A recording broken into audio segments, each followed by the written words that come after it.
जय हिंद जय भारत। रेबल सदानंद पति जमशेदपुर बिष्टुपुर की मार्केट में दौरे पे थे हम लोग। सड़क में पूरा वीराना है, आप देख सकते हैं कंप्लीट। एक क्वेश्चन है मेरा माननीय स्वास्थ्य मंत्री से, डॉक्टर हर्षवर्धन जी। एक क्वेश्चन है मेरा, पिछली बार 6 महीने आपने लॉकडाउन जैसे तैसे किया, रेस्टोरेंट वाले बर्बाद हो गए, जिम इंडस्ट्री वाले बर्बाद हो गए, पार्लर वाले बर्बाद हो गए, टैक्सी वाले बर्बाद हो गए, छोटे छोटे दुकानें बर्बाद हो गए, बराबर। अब फिर से इनके लिए कोई बैकअप पैकेज है क्या? ये जो अपने स्टाफ रखते हैं ये लोग, उनको सैलरी देनी होती है। मान लीजिए दुकान है ब्लू सफायर फैमिली रेस्टोरेंट, एक रेंट भी होता होगा अच्छा खासा, स्टाफ की सैलरी होती होगी, बिजली का बिल होता होगा कमर्शियल, वो तो आप लोग माफ करते नहीं है। तो इन लोगों को पैकेज कहां से मिलेगा? आत्मनिर्भर भारत मोदी जी कितनी बार बने आत्मनिर्भर? शरीर से आत्मा निकल जाए तब। आप मुझे बताइए, जितनी दुकानें हैं, अब ये मेडिसिन शॉप है साहब, यहाँ पे स्टीमर की छोटे छोटे स्टीमर के डब्बे पड़े हुए हैं, भाप लेने की मशीन है। ये देखिए भाई साहब के हाथ में भी है भाप, देख लीजिए। तो भाप मशीन लेके हम प्राणवायु बना लेंगे, हम जीवन बचा लेंगे, मास्क पहन के बचा लेंगे। और उन लोगों के बच्चे कैसे पलेंगे, वो अनाज कैसे खरीदेंगे, जरा इसके बारे में भी चर्चा हो जाए। उनका परिवार कैसे चलेगा, उनके कर्मचारियों का वेतन कैसे चलेगा? अगर आप कुछ करते हैं, हेमंत सोरेन, ये मैसेज आपके लिए, चूंकि झारखंड में आपने ऑक्सीजन सिलेंडर की एक शुरुआत की, एक कंपनी को 24 घंटे में परमिशन दी, सैल्यूट। लेकिन सर, इन लोगों का क्या? ये जो छोटे व्यापारी है, मध्यम वर्ग व्यापारी है, गलत तो नहीं कह रहे हैं भाई साहब? गलत कह रहे हैं? बिल्कुल सही। आप लोगों को तकलीफ होती होगी। बिल्कुल। ये रेस्टोरेंट चला रहे हैं आप? जी सर। क्या शुभ नाम है आपका? सचिन सर, सचिन मधुराजा। सचिन मधुराजा। सचिन जी, कितने स्टाफ है आपके होटल में? अभी तो फिलहाल सर हम लोग मिनिमम लेकर के चल रहे हैं कि बेचारे वो लोग पहले कितने थे जब ये सुचारू रूप से चलता था? 20 थे, 15 20 थे। मिनिमम 10,000 का भी पैकेज बनाओ तो 2 लाख का तो पेमेंट होगा। बिल्कुल सर। बिजली का बिल और खर्चे, सस्टेनेबल। अब ये छोटे छोटे माल टेम्पू आप देख रहे हैं, ये माल ढोने का काम करते हैं, लोग आएंगे नहीं, इनकी किस्तें कहां से जाएंगी, इंस्टॉलमेंट कहां से जाएंगी? अब आपको बता दे, कल का खबर, राम राज्य उत्तर प्रदेश की, रिकॉर्ड में बोलूंगा, ऑफ रिकॉर्ड नहीं बोलूंगा। मेरे कुछ जानकार है जो जिम्स में एडमिटेड हैं, तो उन्होंने बोला बेड दे देते हैं पर हम पे ऑक्सीजन सिलेंडर नहीं है। ऑक्सीजन सिलेंडर आपकी जिम्मेदारी, एक दिन में 3 सिलेंडर, सिलेंडर की कीमत 50,000 रुपए, ये मांगा गया है। ऐसे अनगिनत कंप्लेन हमारे पास आ रहे, मैं मिल रहा हूं लोगों से। कल आसानसोल में 3 लोगों को मैंने एडमिट कराया। आज आपको बहुत जल्दी एक वीडियो अपडेट करूंगा ऑक्सीजन सिलेंडर को लेके। लेकिन सवाल है कि इन लोगों के साथ क्या, इनके परिवार के साथ क्या? पहली बार कुछ चीजें बेचे, अब क्या सब बेच दें? कुछ बचा है सेविंग? कुछ बचा है भाई साहब? नहीं बचा ना, नील है। हर एक आदमी कैसे जिएगा, कैसे सरवाइव करेगा? इसके ऊपर मोदी जी का वो जो आत्म मंथन है, मन की बात, वो कब निकल के आएगी? यहाँ हिंदुत्व का एजेंडा नहीं है, इस्लाम का एजेंडा नहीं है, रोजी रोटी का एजेंडा। हम तो सीधी बात करते हैं, गलत बात तो नहीं है। एकदम सही है सर। ये कितने दिन से हम राम मंदिर, हम कितने दिन से आपका ये फास्टैग, कितने दिन से हाई सिक्योरिटी नंबर प्लेट, अरे कितना सुनेंगे डेवलपमेंट, 100 स्मार्ट सिटी, अरे करेंगे क्या उनका लेके जब पेट में अनाज नहीं जाएगा? और इनको अनाज का बैकअप क्या है? एक मास्क नहीं बांटा सेंट्रल गवर्नमेंट ने, जो 26 पैसे में आता था, ब्लू वाला मास्क, ये जो भाई साहब ने पहना है ना, ये दिल्ली में 26 पैसे में मिलता है, 26 पैसे। एक मास्क नहीं बांटा गया सेंट्रल गवर्नमेंट के द्वारा, चालान लिया गया 1,000, 2,000, 10,000 तक का, बिल्कुल डंडे बरसाए गए लोगों को। गलत कह रहे हैं क्या? एकदम सही। नहीं ना? लेकिन ये चीजें देखिए, छोटे छोटे रेहड़ी वाले जो भाई लोग जा रहे हैं, क्या करेंगे? मुश्किल हो रहा है आप लोगों को, बहुत मुश्किल हो रहा है मेरे भाई। सामान बेच पा रहे हो आप लोग? नहीं बेच पा रहे हैं, टाइम नहीं मिल रहा है, सामान नहीं मिल रहा है, परेशानी है आप लोगों को, बहुत परेशानी है। साधारण लोग अब इनको अंजना ओम कश्यप कैसे दिखाएंगी, रूबिका लियाकत कैसे दिखाएंगे इनको? दे दे बेटा पानी, दे दे पानी तो पी लूं, मोदी जी के राज में पानी मिल रहा है, यही बहुत बड़ी बात है। तो ये पानी पी के प्राण निकलेंगे मुझे लग रहा है। अब अगर आप इसे भड़काने वाला वीडियो बोलते हैं तो बहुत गलत है ना। मैं रिक्वेस्ट करूंगा, क्या बेसिक जरूरतें नहीं है क्या? आपने कहा था आएंगे अच्छे दिन, अरे पैसे नहीं चाहिए यार, कोई नहीं मांगता 15 लाख, सब मेहनत करके कमाते कि नहीं भाई? किसी का दिया हुआ पैसा चाहिए आप लोगों को? जोर से बोलिएगा तो भाई साहब। नहीं चाहिए ना, अपना मेहनत के ही खाते हैं ना। क्या मजदूर खुश है इस गवर्नमेंट से? मजदूर खुश है? कोई खुश नहीं है। एक व्यापारी से लेके, कर्मचारी से लेके, एक साधारण, जाम मत लगाइएगा, जाने दीजिएगा। तो ये है भारत की स्थिति, आधुनिक भारत, मॉडर्न भारत। और मोदी जी का जबरदस्त भारत वन नेशन का जो थ्योरी है ना, वो जुमलों में सिमट के रह गया है। आप सोचिए, आम आदमी इतना परेशान है, ट्रेस खाली है, सामान नहीं मिल रहा है, मंडियों में सामान नहीं आ रहा, लोग मजदूर, आप देखिए क्या स्थिति है। अरे यार, मास्क पहनेंगे, सब करेंगे, मैं तो अपना देखभाल करता हूँ, अच्छे से गर्म पानी पीता हूँ, हल्दी लेता हूँ, इम्यूनिटी के लिए इलायची खाता हूँ, लौंग खाता हूँ, दाल चिक्की वाले। सत श्री अकाल महाराज, ठीक है। आप गलत कह रहे हैं सरदार जी कुछ? बिल्कुल नहीं। अब आपने किसान आंदोलन में देखा होगा, वहां किसान गलत, यहाँ मजदूर गलत। अगर हम इनको वोट ना दे तो हम सब गलत, तो भाई सही कौन है? पहले कहा जा रहा था कि ये बच्चों के लिए अभी तक रिसर्च नहीं हुआ है, अब कह रहे हैं 18 साल के नीचे वालों का भी रजिस्ट्रेशन शुरू हो रहा है कोरोना वैक्सीन का।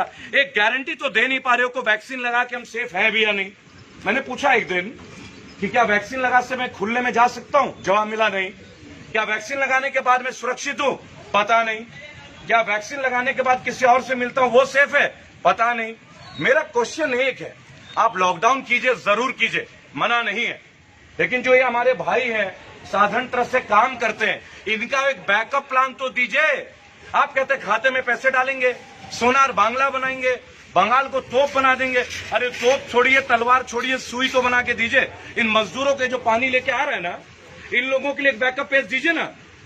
आधार कार्ड भेजूं मोदी जी आपको, भेजूं आपके मॉडर्न भारत के लिए, इनके लिए कुछ कीजिए भाई साहब। क्या क्या प्रॉब्लम्स है होटल इंडस्ट्री की? बहुत सारी प्रॉब्लम जैसे सर्व करने पड़ रहा है हम लोगों को। आज रोजगार लोग आ नहीं रहे हैं, लोग बंद हैं, या तो कुछ हम लोग मिडिल क्लास तो ऐसे ही मरती है, मर ही रही है। मर ही रही है। हम लोग के पास में कुछ नहीं है, लोगों को मिल जाता है अपर तो वैसे ही खुश है। जी। मिडिल क्लास जो है, हम लोग जो है वो तो मस्त एसी में घूमते हैं, बस। क्योंकि मैं देखता हूँ बीजेपी के नेता, कांग्रेस के नेता आते हैं कि हमें कोविड हो गया और ठीक होकर निकल आते हैं। अमिताभ बच्चन 70 साल की उम्र में फिट हो जा रहे हैं। डाबर चौन अपनी जो है इलाज सरकारी अस्पतालों में क्यों नहीं कराते, नानावटी में क्यों कराते हैं? तो फिर एक काम करो, उनको नानावटी है तो हमें भी नानावटी दो। गलत है क्या सरदार जी? बिल्कुल सही। मुझे लगता है कि उचित वक्त आ गया है जब देश के नागरिकों को थोड़ा बोलने की अब जरूरत है। मंच पे बोलिए। ऐसा है ना सर, जेल का परवाह मत कीजिए, हम लोग नहीं करते, जेल जाते हैं। वैसे भी जमशेदपुर का हूँ, झारखंड का हूँ, तो दबना तो सीखा नहीं है और ना सीखेंगे। पर सवाल ये कि आखिर हम ये फाइट किसके लिए लड़ रहे हैं? ये जो लोग आते हैं घर की जरूरतों के लिए, सब दुकान बंद है। ये दिन का हाल भी ऐसा है, रात का हाल भी ऐसा है। इनके परिवार की जीविका के लिए कुछ तो कीजिए, होना चाहिए ना। अभी से 1 घंटे पहले मैंने एक वीडियो बनाई थी एक सांसद की फॉर्च्यूनर का। दोस्तों वो वीडियो जरूर देखिएगा।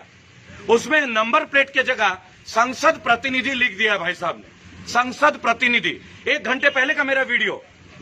तो ये हाल है पुलिस का, ये हाल है कि जो मतलब मेंबर ऑफ पार्लियामेंट है वो नंबर प्लेट भी नहीं लगाएंगे और हम मास्क ना लगाए तो 2000 का चालान झेलेंगे। गलत नहीं है क्या भाइयों? जोर से बोलिएगा, गलत है नहीं है? और बोलना पड़ेगा, नहीं बोलोगे तो बात नहीं बनेगी। सही है, एकदम सही है ना? क्योंकि आजकल क्या है, हम लोग को दबाया जा रहा है पूर्ण तरह से। अब आप देखिए, दबाना नहीं तो क्या है। पेट्रोल 100 के पार, बोला जय श्री राम, बढ़ गए पेट्रोल के दाम, बराबर ना। फिर बोला जय श्री राम, बढ़ाओ डीजल के दाम, और लास्ट में कुछ नहीं समझ में आता, बोला जय श्री राम, बढ़ा दो रसोई गैस के दाम, सीधा 450 से 900। अब उनका बस नहीं चल रहा है, नहीं तो शायद वो सब कर दे। वैक्सीन के दाम भी बढ़ेंगे, नहीं वैक्सीन के दाम भी बढ़ेंगे। देखिए, मंदिर मस्जिद का विवाद नहीं हम लोग का। जमशेदपुर के लोग बहुत अच्छे से पढ़ाई करते हैं, यहाँ की schooling one of the best schooling है विश्व का। मैं सेंट मेरीज का हूँ और बेहतरीन स्कूलिंग है। और ये स्कूल का ही तो नतीजा है कि गलत को गलत और सही को सही कहने की हिम्मत दिखा रहे हैं। हमें बताया जाता था कि सत्य के लिए दुनिया को छोड़िए। तेल के दाम देखिए ना सर, कहाँ से कहाँ चले गए। लीजिए, तेल का दाम कहाँ से आ रहा है? उस तेल का बहुत इफेक्ट है, सब्जियों का रेट बढ़ना। बिल्कुल 1200 का टीना आज 2200 का है। 1200 का सरसों तेल, रिफाइंड तेल 1200 रुपए का जो टीन है अब 2000 का हो गया, 2200 का हो गया, 2200 का। अरे आप रामदेव जी का लीजिए ना, कोरोना के पहले 300 रुपए का आटा की थैली हो 375 बढ़ गया। गेहूं के रेट नहीं बढ़े, लेकिन किसान गलत है। चावल का रेट किसानों के लिए नहीं बढ़ा, पर किसान गलत है। लेकिन राइस मिल की कीमतें बढ़ गई, पैकेट राइस का कीमत बढ़ गया, नमक बढ़ गया। ऐसा लगता है हम भारतीय नमक हराम हो रहे हैं क्या, जो नमक का रेट भी बढ़ाया जा रहा है? क्वेश्चंस हैं, पूछे जाएंगे, जवाब चाहिए होगा। जमशेदपुर, टाटानगर, झारखंड, हेमंत सरकार जी, हेमंत सोरेन जी, लॉकडाउन कीजिए, लेकिन लोगों को बैकअप दीजिए। कहीं ना कहीं साबित करना होगा आपको। इलेक्शन के पहले आपने कहा था जुमलेबाजी नहीं चलेगी, लोगों ने वोट दिया। अब आप आ गए हैं तो आपको काम तो करना पड़ेगा। काम कीजिए, क्योंकि आप जो काम करेगा वो रहेगा। वैसे भी 2022 और 2024 रेबल फाउंडेशन 15 करोड़ लोग हैं हमारे फाउंडेशन में। इस साल तक हम 25 करोड़ होंगे और आपको भारत की चेन दिखाएंगे हम लोग कि भारत का एक आम शहर का आम बच्चा देश में क्या कर सकता है, वो हम आपको दिखाएंगे। पॉलिटिक्स में नहीं आएंगे, पार्टी नहीं बनाएंगे, हर गली से आपको नेता देंगे जिसका बाप दादा कोई एमएलए एमपी नहीं होगा, और हर क्रिमिनल को जेल में पहुंचा भी। देखिए 8-10 एमएलए एमपी की हमने बजा दी है, मंत्री की बजाइए, चौड़े में बजाइए अच्छे से। जो गलत है बख्शे नहीं जाएंगे। ये हमारा लक्ष्य, इसलिए घर छोड़ दिया है, बीवी बच्चे परिवार छोड़ के। आप देखते हैं हमें कैसे गिरफ्तार किए जाते हैं, पुलिस घर से उठा के ले जाती है। हौसला नहीं टूटा है। एक एक गली में ना मोदी जी सबको जगा के दिखाऊंगा आपको। अरे केवल मोदी जी का विषय नहीं है, ये विषय कांग्रेस के नेताओं का भी है, राहुल गांधी का भी है, जो बैठे बैठे ट्वीट करते रोड पे नहीं आते। ये विषय अखिलेश यादव का भी है, ये मायावती जी का भी है, जो आते नहीं है रोड पे, बैठे बैठे सबके स्टेटमेंट आते हैं। अगर नेता बनने का शौक हो ना तो आके लोगों में मिलिए, लोगों के लिए कुछ पैकेज कीजिए। कोई दे रहा है कुछ, भाई साहब कोई दे रहा है। एक एक आदमी का दिल का दर्द रियलाइज करेंगे ना तो पता चलेगा। हर कोई बागी बनने के लिए तैयार है, अकेला रेबल सदानंद नहीं है। ऐसे 15 करोड़ लोग नहीं आ गए हमारे ऑर्गेनाइजेशन में। और हम एक बात दिखाएंगे कि मिडिल क्लास और लोअर मिडिल क्लास का जो एक आम बच्चा होता है ना, जिसका पापा साइकिल पे चलता हो, वो भी इस देश को बदल सकता है। बदल सकता है कि नहीं बदल सकता भाई? बदल सकते हैं ना देश को, साइकिल का औलाद भी, या नहीं कर सकता है?